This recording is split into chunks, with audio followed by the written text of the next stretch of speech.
Okay, hello YouTube. Today we're going to talk about the Blackburn Gambit in the Scandinavian. It happens after e4, d5, e takes d5, c6, and more specifically, I'm going to be talking about how to basically just refute this gambit, how to get a huge advantage with white. It's really not that hard, and why I'm just suspicious of gambits like this in general. Any gambit where you gambit central pawns, especially when you're playing the black pieces, because you're already down a tempo, so you're not really gaining any tempo, so you're banking your entire compensation off of this very, very temporary space advantage. And how exactly do we take advantage of this? How do we refute this? So anyways, if you like content like this, want to see more of it, please hit that subscribe button, click on that notification icon. So for starters, when somebody offers you an extra central pawn, you should definitely take it. You should play d capture c6. And so this actually, the name of this is the Blackburn Gambit. It can also be the so-called Kloosterboer Gambit. Now, apparently the Kloosterboer Gambit happens when they play e5, and then you can just go ahead and take another pawn. You can play pawn captures b7, they can take back, and you can just develop, and apparently this position is just completely unsound. So now, the reason you can tell this position is completely unsound is because, for starters, let's look at the positional compensation. White has extra central pawns, quite a few of them. White has an extra d pawn, extra c pawn, Black only has the e pawn. So we could say that white has 3 central pawns, black only has 2. And more importantly, right here in the middle, at some point, white can play d4 and c4, and white's going to have a huge advantage in the middle. So if white finishes this development, like develops this bishop, and gets castled, and plays d4, he's the one that's actually going to have an advantage in the center of the board. So there isn't going to be any central compensation at all, or space compensation, for the material once white strikes back in the middle of the board. So what type of compensation does black have, if any, for the material that he just sacrificed? Well, he has a very temporary space advantage. He has a pawn on e5, and white doesn't have any pawns currently in the middle of the board. What about time? Does he have a time advantage? Does he have a development advantage? Not really. White has one piece out, black has one piece out. And more importantly, when white develops his bishop with, say, bishop b5 check, he is going to gain back that tempo that he just lost.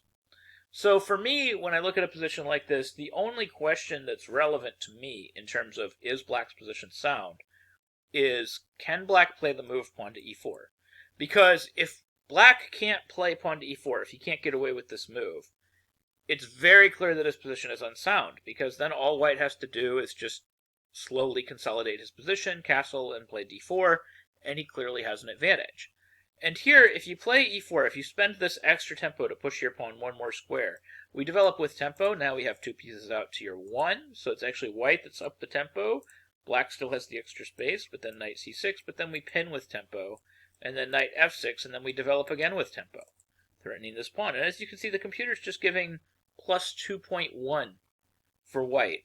This is clearly advantage white. And we just want to run through this computer line real quick. It actually starts wanting to get aggressive. Like after bishop e7, it wants to play knight e5, and then it's saying rook to c8, and now it's saying b3. But I mean, at this point, you could even just castle, and castle's kingside should be sufficient for a major advantage. It's, still plus 1.7 according to the engine, plus 1.6. Everything's fine. You've consolidated your material, you've consolidated your position, you've castled, everything's fine. The absolute tippy-top best move according to the engine is b3, and you can play that as well, and you can follow this line, and this line works out really well. It looks like plus 2.3. So if we go back, we can pretty safely say that we don't have time to play a move like e4. But what does that really leave in this position? If we don't have time for e4, what are we going to play? Are we going to play knight c6? I mean, even just the engine just says we can play d3, we can prevent pawn to e4, and then we can slowly consolidate the position. We can play bishop e2. At some point, we can castle kingside. At some point, we can play bishop e3 if they put a bishop on c5 to contest the bishop. And there's no danger here whatsoever. I mean, you can just see this line: bishop c5, bishop e2, knight f6 castles is fine. But everything is okay. We're just slowly consolidating castling, and the computer once again gives a very high assessment. It gives plus 2.3. So the long-term compensation just isn't there for something like this. So the Blackburn Gambit, I guess you could say, after knight c6, is a little bit closer to sound. I mean, the computer only gives plus 1 for white, but it's still a little laughable in terms of what it's actually claiming is compensation. You should really just develop. You should play knight f3, and then as you can see, the computer gives e5, and now the move that I've always played personally, and the move that just always made the most sense to me, was just to play this move bishop b5. Again, kind of a tempo gaining development move. Like, why not just develop and gain tempo? Why not threaten this pawn? And as you can see, the engine just says that you need to play bishop d6. As a matter of fact, if you play bishop c5, apparently you can just take the pawn, and there's no consequences for it. Stockfish just gives +2 for white. There's a little bit of a long line here. Bishop f2, king f2, queen d4, king e1, and then queen e5, queen e2, and queens come off, and then all the danger's gone. Queen e2, bishop e2, and this is just advantage white. White has an extra pawn, a bishop pair, and no apparent problems with this position. So plus 1.7 according to Stockfish. So really they have to play this move, bishop to d6, and then the position just isn't terribly complicated. As you can see, like in the Masters database, we have 2 games where Castle's kingside was played, and we have a 100% score. And interesting, like, kind of tidbit of information here is I've also had this position several times with the white pieces, this exact position. So if we go to the database for Chess Rehab, I've had this position 8 times, and I've played Castle's kingside, and I have a 100% score. I have not lost a single game, and I've played this in bullet games, I've played this in blitz games, I've got a couple draws in here, and that was my worst result. So whatever compensation black has, it's apparently not very compelling. So I mean, I played Castle's kingside in all my games, just something simple, just Castle's kingside, and I'm just ready to strike back in the middle with d4, and then I'm going to have an advantage in the center of the board. So, I mean, we can even just follow some of my play. Like, somebody played f5 against me, and apparently I have knight takes e5 right away, which I missed, and I played d4 instead, which is close to as good, which gives you just an idea how badly black's position is already falling apart. E4 got played, and then knight e5 is just relatively simple. And what are you doing here? What is the compensation? My opponent played knight c6, and I simply played knight c6. My position is completely winning. bc6, bc6. I mean, what are we doing? Bishop d7, bishop takes a8. And I mean, my opponent isn't, he didn't like just fall for. My opponent isn't a weak player. He's rated like 2300, and this was the best he could come up with to try to claim that he had some sort of compensation. As you can see, the engine is giving plus 2.3. White is up in a clear exchange. White's king is safe. White is castled. There's just absolutely nothing here. There's just nothing here for black. What is black doing? This doesn't make any sense. And I'll note that, like, you can't, like, do the Greek gift, for example. Like, you can't play bishop h2. So, like, if he inserted this, I'll just show it just in case people were wondering.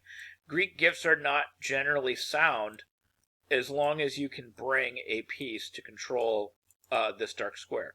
So, for example, queen here, bishop f4, would hold h2, and therefore would stop the attack. So like, there's no clear compensation even in terms of just setting up a shot. Just setting up, like, this bishop h2 shot, because this bishop can always come to f4. There's no clear compensation in the middle of the board. White's doing better in the middle of the board. There's no clear compensation in terms of development. I mean, white's king is actually castled, and white is actually better developed than black. So there, just within a short time frame, within a time frame of just a couple of moves, there was already no clear compensation. Like, once white castles kingside, there's no clear compensation for this pawn.